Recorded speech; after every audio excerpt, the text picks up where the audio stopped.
Finding waves and flexing biceps. It's not Muscle Beach, it's the Big Bang.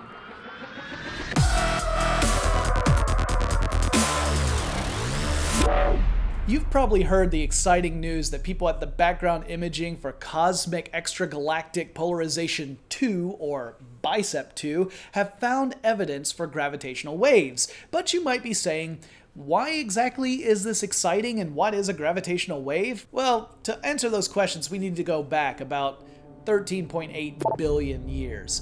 You see, we're talking about the time of the Big Bang, the theory that explains how the universe behaved when it first came into existence.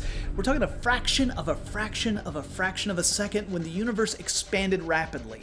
And by rapidly, I mean it violated the universal speed limit of the speed of light. It actually went much faster than that. Now, scientists believe there should be evidence for this rapid inflation in the form of gravitational waves, something that Einstein hypothesized about in his theory of general relativity, but no one had observed any real evidence that they had actually existed.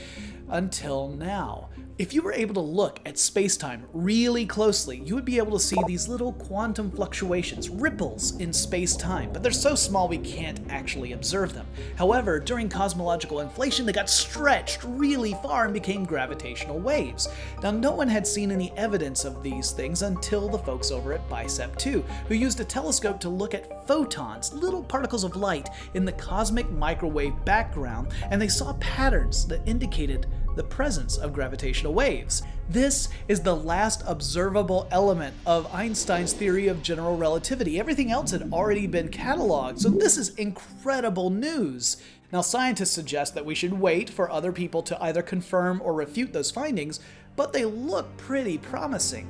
Now, Einstein also said that the closer you get to the Big Bang, the more the laws of physics break down, and in fact, time itself at some point ceases to exist. What happened before that? It's a meaningless question, because without time, there's no before. And I saved the best for last. This really has me excited. You see, cosmological inflation models often include multiple universes as a possibility. The multiverse theory, in that inflation where the universe expands so fast, it sets off other bubbles expanding with universes of their own inside them, each universe having its own laws of physics. How awesome is that? Now, I'll admit there's very little practical application of this information in our day-to-day lives, but I maintain that it's this kind of knowledge that'll allow us to forge a path to the idealistic future. And just think, if we can learn more about how space-time expanded faster than the speed of light, who knows? Maybe in the future we'll be racking up some galactic speeding tickets of our own.